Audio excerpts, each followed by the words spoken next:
Welcome back to 8482 Media. Today, I'm going to quickly show you guys how to invite someone to Telegram.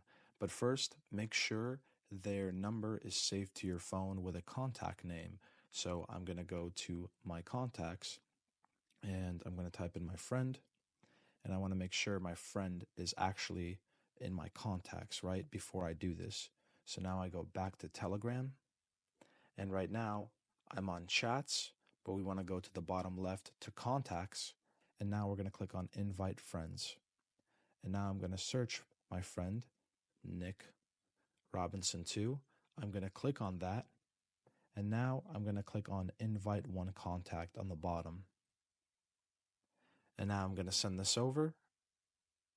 And now I have successfully sent my friend a Telegram link to their phone number.